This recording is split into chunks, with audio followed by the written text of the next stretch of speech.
আসসালামু আলাইকুম ওরহমতুল্লাহি ওবারাকাতু। সুপ্রিয় দর্শক শ্রোতাদের আন্তরিক মোবারকবাদ জানিয়ে শুরু করছি ব্যাঙ্গা ডিজিটাল স্কেল মহিমান্বিত রমাদান powered by Darus Sunnah travels and tours, cosponsor Sunway satellite city ও খাদেম গ্রুপ। সুপ্রিয় দর্শক, প্রতি পর্বের ন্যায় আজও আমরা অত্যন্ত গুরুত্বপূর্ণ জীবন ঘনিষ্ঠ একটি বিষয় নিয়ে আলোচনা করব। বিষয়টি হলো দারিদ্র্য বিমোচনে জাকাতের ভূমিকা। এ বিষয়ে আলোচনা করার জন্য আমার সাথে রয়েছেন দেশ বরেণ্য দুজন ইসলামী চিন্তাবিদ। আসুন তাদের সাথে আমরা পরিচিত হই। আমার ডানে রয়েছেন দেশ বরেণ্য ইসলামী চিন্তাবিদ, লেখক, গবেষক, governor, board of governors, Islamic foundation Bangladesh, অধ্যক্ষ মাওলানা শাহ মোহাম্মদ নেসারুল হক। আসসালামু আলাইকুম ওরহমতুল্লাহি ওবারাকাতুহু। ওয়ালাইকুম আসসালাম রহমতুল্লাহ। কেমন আছেন? আলহামদুলিল্লাহ। সুপ্রিয় দর্শক, আমার বামে রয়েছেন কোরআনের আলো ফাউন্ডেশনের সম্মানিত মহাসচিব মুফতি মাওলানা মহিউদ্দিন। আসসালামু আলাইকুম ওরহমতুল্লাহি ওবারাকাতুহু। ওয়ালাইকুম আসসালাম রহমতুল্লাহ। কেমন আছেন? আলহামদুলিল্লাহ, আল্লাহ পাক অনেক ভালো রেখেছেন। আপনি কেমন আছেন? জি, আল্লাহ রহমত ভালো আছে, শুক্রিয়া। আপনাদের দুজনকে স্বাগত। আচ্ছা, অধ্যক্ষ মাওলানা শাহ নেসারুল হক, আমরা জাকাতের বিষয়টা গুরুত্বপূর্ণ একটি বিষয়, যেহেতু আপনি ইসলামিক ফাউন্ডেশনে আছেন, তো জাকাত উত্তোলনে বা এবং দারিদ্র্য বিমোচনে ফাউন্ডেশনের পরিকল্পনা বা ভূমিকাটা কি যদি আপনি বলেন। ধন্যবাদ সম্মানিত উপস্থাপক। দারিদ্র্য বিমোচনে ইসলামিক ফাউন্ডেশনের অনেক ভূমিকা রয়েছে। বিশেষ করে ইসলামিক ফাউন্ডেশনের মাধ্যমে এই জাকাত রুট লেভেল থেকে, আপনার উপজেলা পর্যায় থেকে জেলা প্রশাসক এবং ইসলামিক ফাউন্ডেশনের যে একজন দায়িত্বশীল জেলা পর্যায়ে রয়েছেন উপপরিচালক, তাদের মাধ্যমে জাকাত সংগ্রহ করা হয় এবং কেন্দ্রীয়ভাবেও জাকাত সংগ্রহ করা হয় এবং দারিদ্র্য বিমোচনের জন্য এই জাকাতকে আবার বিভিন্ন খাতে গরিব, অসহায়, এতিম, অনাথ, দুস্থ তাদের মাঝে আবার বিতরণ করা হয়।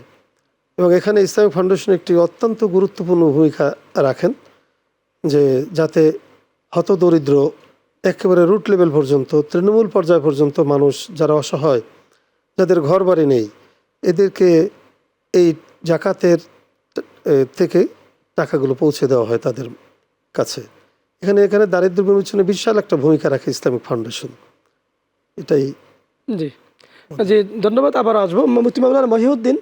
জাকাতের কোরআন হাদিসের বিশদ ব্যাখ্যা আছে, আমরা সেদিকে যাব না। জাকাত দিলে লাভটা কি হয় যদি আপনি একটু বলেন। জাকাত তো একটা ফরজ ইবাদত, আর এই ফরজ ইবাদত যদি কেউ নিজেকে গুটিয়ে রাখে, দায়িত্বশীল পরিচয় না দেয়, তাতে সে আল্লাহ তাআলার কাছে স্পষ্ট গুনাহ হচ্ছে। আর জাকাত আল্লাহ তাবারক ওয়া তাআলা দিয়েছেন বান্দার তার সম্পদকে পবিত্র করার জন্য। জি। তো জাকাত কিন্তু সম্পদের বৃদ্ধি করে। আমরা সামাজিকভাবে বাহ্যিক দৃষ্টিকোণে দেখি যে সুদ মানুষকে বৃদ্ধি করে তার সামনে বাড়িয়ে দেয়, আর জাকাত দিলে নিজের 100 টাকা থেকে 2.5 টাকা চলে যাচ্ছে বা এইভাবে কমে যাচ্ছে। কিন্তু না, আল্লাহ তাবারক ওয়া তাআলা বলেছেন যে এই জাকাতের মাধ্যমে তোমাদের সম্পদ বৃদ্ধি পায়। আর জাকাত আল্লাহ তাবারক ওয়া তাআলা দিয়েছেন যে দারিদ্র্য বিমোচনে, মানুষকে স্বাবলম্বী করে দেওয়ার জন্য, গোটা পৃথিবীর মানুষের দুঃখ দুর্দশা দূর করার জন্য, গরিব, এতিম, মিসকিন, অসহায়, দারিদ্র যারা আছে তাদের মাঝে এই সম্পদ বিলিয়ে দিবে।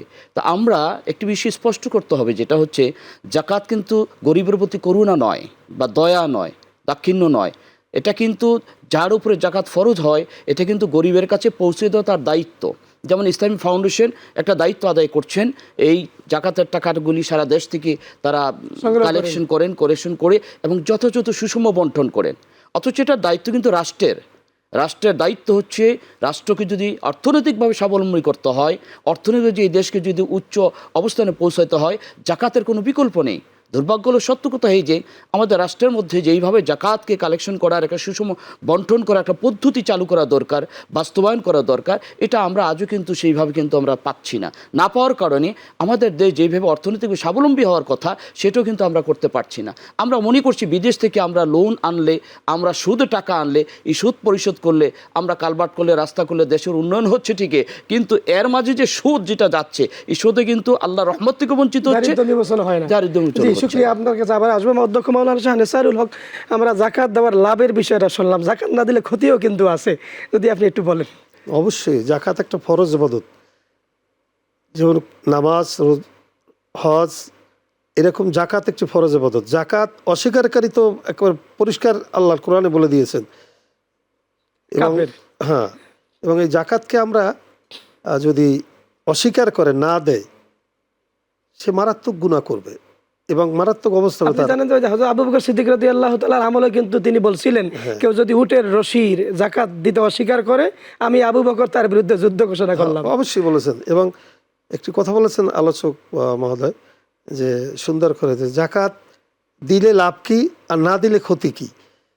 আজকে আমরা বিদেশ থেকে ঋণ নিয়ে আসি সুদের মাধ্যমে, কিন্তু আমাদের দেশে যেই পরিমাণ জাকাত হয় মানুষের, এই মানুষগুলোকে যদি আমরা উদ্বুদ্ধ করতে পারি, মানুষগুলোকে যদি আমরা কোরআন হাদিসের আলোকে বুঝাতে পারি যে জাকাত কি এবং জাকাত দিলে কি লাভ, তাহলে এই দেশে সেই সৌদি আরবে যেমন ছিল যে একজন জাকাত দেওয়ার মতো লোক খুঁজে পাচ্ছে না, 7 দিন পর্যন্ত জাকাতের টাকা নিয়ে ঘুরতেছে, কিন্তু একজন লোক পাচ্ছে না। পরবর্তীতে একজন লোক আসার পর তাকে যখন জিজ্ঞাসা করা হলো, তিনি বললেন যে আমিও তো জাকাতের টাকা নিয়ে ঘুরতেছি, কাকে দিব।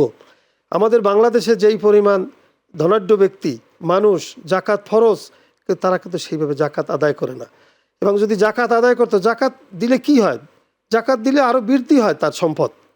বাহ্যিক দৃষ্টিতে আমরা দেখি যে জাকাত দিলে 2.5 টাকা কমে শতকরা, কিন্তু শতকরা 2.5 টাকা কমে না। আল্লাহ তাআলা অফুরন্ত নেয়ামত দিয়ে ওই মানুষটাকে আরো পরিপূর্ণ করে দেয়। মোহতারাম, এখানে আপনার যে উদ্বুদ্ধ করার বিষয়ে ইসলামিক ফাউন্ডেশন, আপনি তো গভর্নর, তো এখন এই উদ্বুদ্ধকরণের বিষয়ে আপনাদের ভূমিকা কি বা পরিকল্পনা এখানে কি? ইসলামিক ফাউন্ডেশন অনেক ভূমিকা নিয়েছেন, বিশেষ করে এই এসব বিজ্ঞাপনের মাধ্যমে, তারপরে বিভিন্ন মানুষকে সেমিনার সিম্পোজিয়াম করে যে জাকাত আপনারা সরকারি ফান্ডে জাকাত দেন, এবং এই জাকাতের টাকা আমরা এই যে একটা হসপিটাল করা যায়, আমরা একটা গাড়ি কিনে দেই, তারপরে আমরা আপনার গিয়ে দুস্থদের মাঝে জাকাত দেই, সেলাই মেশিন কিনে দেওয়া হয়।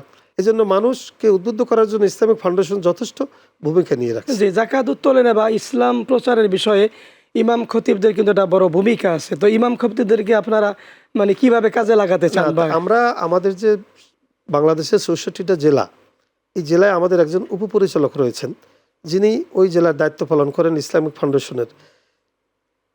আমাদের বলাই আছে যে তারা ইমাম, খতিব, মুয়াজ্জিন সবাইকে নিয়ে বিভিন্ন ধরনের প্রোগ্রাম করে বিভিন্ন মহল্লা, বিভিন্ন মসজিদে, ইসলামিক ফাউন্ডেশন মিলনায়তনে এই জাকাতের গুরুত্ব, জাকাতের তাৎপর্য, জাকাত দিলে কি হয় এবং জাকাত না দিলে তার অপকারিতা কি, এই বিষয় নিয়ে তারা আলোচনা করেন। এবং তারা মানুষের মাঝে এই কথাগুলো ছড়িয়ে দেওয়ার জন্য, যাতে মানুষ উদ্বুদ্ধ হয়, এই কাজগুলো আমরা শুধু রমজান মাসে না, এটা 12 মাস আমরা ইসলামিক ফাউন্ডেশনের মাধ্যমে আমরা করে থাকি। মুফতি মাওলানা মহিউদ্দিন, আপনি বাংলাদেশ জাতীয় ইমাম সমিতির যুগ্ম মহাসচিব, তো জাকাত এই যে উঠানের ব্যাপারে বা বিতরণের ব্যাপারে আপনাদের কোনো পরিকল্পনা আছে কিনা?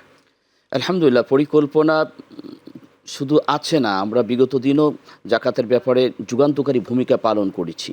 যেহেতু বাংলাদেশ জাতীয় ইমাম সমিতি গোটা বাংলাদেশের তৃণমূল পর্যায়ে এই সংগঠনের একটা শিকড় পৌঁছে গিয়েছে।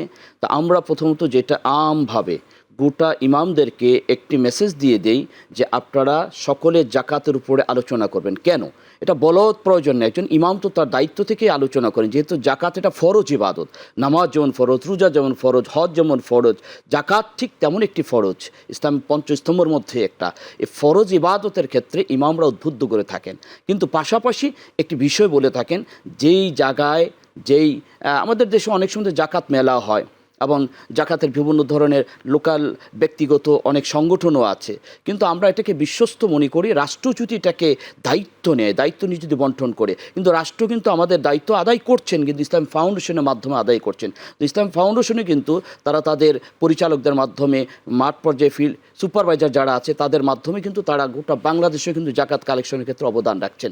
তো আমাদের দেশে দুর্ভাগ্য হলো, সত্য কথা এই যে জাকাতটাকে এত স্বাভাবিক জীবন স্বাভাবিক দান মনে করা হয়, যে আমরা জাকাতের শাড়ি মার্কেটে আমাদের দেশে কত নোংরা, কত নিন্দনীয় বিষয়, যে জাকাতের নামে জাকাতের শাড়ি আমাদের দেশে তৈরি হয়ে গিয়েছেন, যে জাকাতের শাড়ি দেওয়া হচ্ছে। তার মানে কি, একটি ধুতি কাপড় 2 দিন এটা ব্যবহার করলে এটা গামছাতে পরিণত হয়ে যায়। এত নিকৃষ্ট মানুষ নিয়ে জাকাত দিলে হবে? এটা ফরজ ইবাদত। কারণ ফরজ ইবাদত হতে হবে আল্লাহকে ভয় করে, আল্লাহর পক্ষ থেকে যেহেতু আমার উপরে জিম্মাদারি, আমার উপরে দায়িত্ব, আমাকে উত্তম বস্তু দিতে হবে। হ্যাঁ, উত্তম দিতে হবে। তা এছাড়া আমাদের দেশে ডাকডোল পিটিয়ে আমরা কি করি, আয়োজন করি জাকাতের শাড়ি, জাকাতের লুঙ্গি, জাকাতের কাপড়, জাকাতের খাবার দাবার ইত্যাদি কিনে। এই ধরনের মায়ামি দেখার সুযোগ নাই। আপনার দায়িত্ব হচ্ছে আপনার উপরে জাকাত, আপনি গরিবের সম্পদটা গরিবের কাছে, গরিবের দুয়ারে, যে ঘরে ঘরে গিয়ে আপনি দিয়ে আসবেন।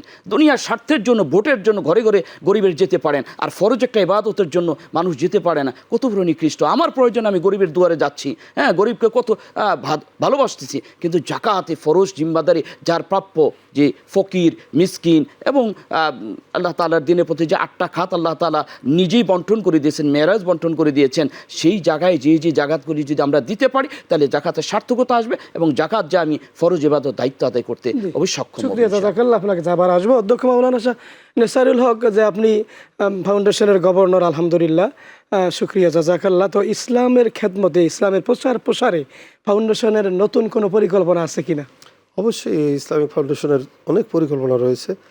বিশেষ করে যে বিষয়টি আমরা আজকে আলোচনা করছি, ইসলামিক ফাউন্ডেশন কিন্তু একটা জাকাতের একজন ডাইরেক্টরই রয়েছেন, পরিচালক জাকাত বিভাগ, জি, এবং সারা বাংলাদেশে মনিটরিং করে এই জাকাত কিভাবে কালেকশন করা যায়, জাকাত কিভাবে দেওয়া যায়। একটি কথা আসলেই খুব দুঃখজনক যে জাকাত এখন আমাদের দেশে একটা ফ্যাশনে পরিণত হয়েছে, যে ডাক ঢোল পিটিয়ে মাইকিং করে জাকাত দেওয়া হয়, হাজার হাজার লোক জড়ো করা হয় এবং সেখানে 1 কেজি চাল দেওয়া হয়। আবার দোকানের সামনে লেখা আছে এখানে জাকাতের শাড়ি, জাকাতের লুঙ্গি পাওয়া যায়। এটা কত বড় দুঃখজনক! জাকাতটা মনে হয় যেন আমরা করুণা করি। একজন যে জাকাতদাতা সে মনে করে যে এটা আমার করুণা, আসলে করুণা নয়, এটা তার হক, তার প্রাপ্য, এটা তার কাছে পৌঁছেই দেওয়া, এটাই হলো নিয়ম। কিন্তু আমরা ডাক ঢোল পিটিয়ে জাকাতের টাকা দেওয়া হয় এবং আমরা বিগত দিনে দেখেছি যে অনেক লোক মারাও গেছে পায়ের তলে পিষ্ট হয়ে। তো এটা আমাদের অত্যন্ত দুঃখজনক বিষয়। আর যে বিষয়টা আপনি বলেছেন যে জাকাতের বিষয়ে আমাদের অনেক ইসলামিক ফাউন্ডেশনের নতুন নতুন কর্মসূচি গ্রহণ করছে এবং করতেছে।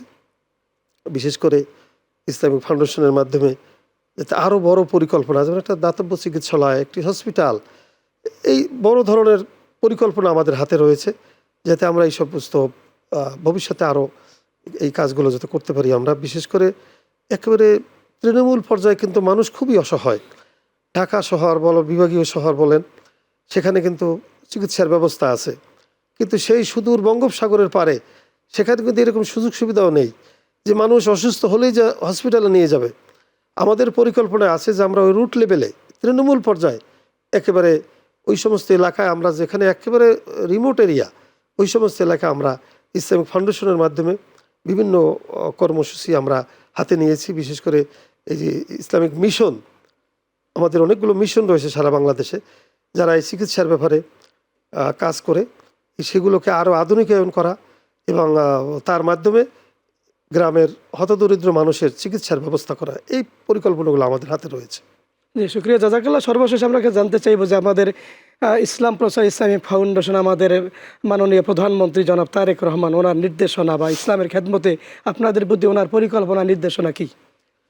আপনি জেনে অত্যন্ত খুশি হবেন যে আমাদের বর্তমান প্রধানমন্ত্রী জনাব তারেক রহমান, তিনি কিন্তু তার নির্বাচনী ইশতেহারই যে এগুলো ছিল, কর্মসূচিগুলো ইতিমধ্যে কিন্তু বাস্তবায়নের ব্যবস্থা নিয়েছেন এবং ইসলামিক ফাউন্ডেশনকে এই নির্দেশনা দিয়েছেন যে আজকে যে সারা দেশের মসজিদের ইমাম, মুয়াজ্জিন, খতিব, তারা কিন্তু অত্যন্ত নিগৃহীত এবং তাদের যে একটা ইমাম সাহেবদের জন্য একটা সম্মানী একটা বেতন ব্যবস্থার আওতায় আনা, এবং তাদের জন্য তিনি এভাবেও বলেছেন যে যত টাকা লাগুক, এদেশের আলেম ওলামাদের, বাংলাদেশের 90% আলেম, 90% মুসলমান, সেই দেশের মসজিদের ইমাম সাহেব, মসজিদের খতিব সাহেব, মসজিদের মুয়াজ্জিন সাহেব কষ্টে দিনাতিপাত করবেন, সেটা তিনি কামনা করেন না। তিনি বলেছেন, অবশ্যই গত কয়েকদিন আগে একটা মিটিং হয়েছে, আমাদের বর্তমান ধর্মমন্ত্রী মহোদয়, উনি অত্যন্ত একজন ডাইনামিক মানুষ, তার অনেক অভিজ্ঞতা, এবং তিনি আমাদের প্রধানমন্ত্রীর সাথে আলোচনা করেছেন যে ইমাম সাহেবদেরকে কীভাবে মূল্যায়ন করা যায়, তাদের কীভাবে সম্মান করা যায়। এ বিষয়ে খুব শীঘ্রই আপনারা ইনশাল্লাহ একটি ভালো একটা চমকপ্রদ কিছু দেখতে পাবেন। আলহামদুলিল্লাহ। এই রোজার মধ্যেই আমরা মনে করি যে এই রোজার শেষ দিকেই আমরা ইমাম সাহেবদেরকে আমরা একটা সম্মানিত করব, এই পরিকল্পনা ইতিমধ্যে নেওয়া হয়েছে। জি, শুক্রিয়া জাযাকাল্লাহ। অধ্যক্ষ মাওলানা শাহ নেসারুল হক, আল্লাহ রাব্বুল আলামিন আপনাকে গভর্নর বানিয়েছেন, আপনার সম্মান মর্যাদা আল্লাহ আরও বাড়িয়ে দেখ। আপনি কষ্ট করে আসছেন, আমাদের অনুষ্ঠানে সময় দিচ্ছেন, আপনাকে অসংখ্য মোবারকবাদ। ধন্যবাদ, শুক্রিয়া। হ্যাঁ জি, মুফতি মহিউদ্দিন সাহেব, আপনি জাকাতের এই বিষয়ে সর্বশেষ আমাদের দেশে যে জাকাত দেওয়ার সিস্টেম যেভাবে দেয় এটা তো বলছেনই, রমজানুল মোবারক থেকে আমরা শিক্ষা নিব, বা এই জাকাতটা আমরা কি শুধু রমজানেই দিব বা অন্য কোনো সময় দেওয়ার সুযোগ আছে কিনা, এই বিষয়ে যদি সংক্ষেপে আপনি বলেন। জাকাত আসলে রমজান কেন্দ্রিক নয়, জাকাত হচ্ছে বছর কেন্দ্রিক। এখন আমরা আমাদের দেশে যেহেতু রমজান 1/70, যেখানে আমরা রমজানকে আমরা কেন্দ্র করে জাকাতটাকে আমরা বছর হিসাব করি, তো রমজানে দিতে পারলে উত্তম। কিন্তু আমার যদি রমজানের 1 মাস পরে যদি সুযোগ হয়, আমি যদি এর আগেও দিয়ে দিই, তাও কিন্তু ইনশাল্লাহ নিয়ত করে আদায় হয়ে যাবে। তো জাকাত রমজানে দেওয়া হয় কিন্তু বরকতের জন্য। আর জাকাতটা টোটালি কিন্তু আমার আপনার সম্পদকে পবিত্র করার জন্য এবং আমার সম্পদ আপনার সম্পদকে পরিচ্ছন্ন করার জন্য, বৃদ্ধি করার জন্য। তো যেখানে রমজানে আমরা আমলগুলি বৃদ্ধি করার চেষ্টা করছি, তো আমরা যেহেতু ফরজ একটা ইবাদত আদায় করে 70টা ফরজের সওয়াব পেয়ে যাই, তাহলে 1 টাকা আদায় করে আমরা 70 টাকার সওয়াব পেয়ে যাব। এই নিয়তে আমরা জাকাতটাকে রমজান হিসাব করে আমরা দিয়ে দিব। তবে এটুকু আমাদেরকে খেয়াল রাখতে হবে যে প্রাপ্য তার কাছে, তার হাতে আমরা দিয়ে দেব। আর জাকাত ওই ভিক্ষুকের মতো ভিক্ষা দিয়ে আজীবন ভিক্ষুককে ভিক্ষুক রাখবো না। আমরা একটা পরিকল্পিতভাবে আমার এরিয়া, আমার প্রতিবেশী, আমার সমাজকে কেন্দ্র করে আমি যাতে একজনকে এইবার স্বাবলম্বী করে দিব, 2 জনকে স্বাবলম্বী করে দিব, আগামী বছর যাতে সে আবার জাকাতের জন্য হাত না পাতে, এই ধরনের পরিকল্পনা যদি গোটা বাংলাদেশের মধ্যে জাকাতের দায়িত্বশীলরা জাকাত আদায় করে, তাহলে আমার বিশ্বাস এই দেশ থেকে যে গরিব, এতিম, মিসকিন, যেটা আমাদের নিম্নবিত্ত শ্রেণী মানুষ যারা আছে অসহায়, তারা কিন্তু ইনশাল্লাহ স্বাবলম্বী হয়ে উঠবেন জাকাতের মূল উদ্দেশ্য বাস্তবায়ন। শুকরিয়া জাযাকাল্লাহ। মুফতি মাওলানা মহিউদ্দিন চমৎকার আলোচনা করেছেন, কষ্ট করে আসার জন্য আপনাকে ধন্যবাদ। আপনাকে ধন্যবাদ। সম্মানিত দর্শক শ্রোতা, আমরা দারিদ্র্য বিমোচনে জাকাতের ভূমিকা বিষয়ে দেশ বরেণ্য 2 জন আলেমের কাছ থেকে চমৎকার আলোচনা শুনলাম। বিশেষ করে আমাদের ইসলামিক ফাউন্ডেশনের গভর্নর অধ্যক্ষ মাওলানা শাহ নেসারুল হক, তিনি চমৎকার আলোচনা করেছেন, বলেছেন। আমাদের মুফতি মাওলানা মহিউদ্দিন সাহেব বলেছেন আমরা জাকাত দিব একেবারে সঠিকভাবে হিসাব করে। আমরা যদি হিসাব আমি না জানি, যিনি হিসাব জানেন একজন আলেম খতিবের শরণাপন্ন হয়ে সঠিকভাবে আমরা জাকাত দিব। দারিদ্র্য বিমোচনে আমরাও ভূমিকা রাখবো, কারণ এটা ফরজ ইবাদত, আল্লাহর নির্দেশ। এটা যদি আমরা অমান্য করি, আমার নামাজ, আমার হজ, আমার রোজা কোনো কিছুই আমাকে আল্লাহ পর্যন্ত পৌঁছিয়ে দিবে না, জান্নাতে আমি পাবো না। অতএব আমাদের উচিত হবে সঠিকভাবে সঠিক পাত্রে জাকাতটা দিয়ে দেওয়া। করুণা না, এটা ভিক্ষা না, আপনার বাড়ি গিয়ে সে নিবে, আপনি তার বাড়ি গিয়ে দিয়ে আসবেন। এটাই হল আল্লাহ রাব্বুল আলামিনের নির্দেশ। এভাবে দিলেই সঠিকভাবে আদায় হবে। আল্লাহ রাব্বুল আলামিন আমাদেরকে সঠিকভাবে জাকাত আদায় করার তৌফিক দান করুন, আমিন ইয়া রাব্বাল আলামিন। ইনশাআল্লাহ আগামী পর্বে নতুন কোনো বিষয়ে নতুন অতিথির সাথে দেখা হবে। আল্লাহ সুবহানাহু ওয়া তাআলা সে পর্যন্ত সকলকে সুস্থ, সুন্দর ও নিরাপদে রাখুন, এই কামনায় শেষ করছি। আল্লাহ হাফেজ। আসসালামু আলাইকুম ওয়া রাহমাতুল্লাহি ওয়া বারাকাতুহু।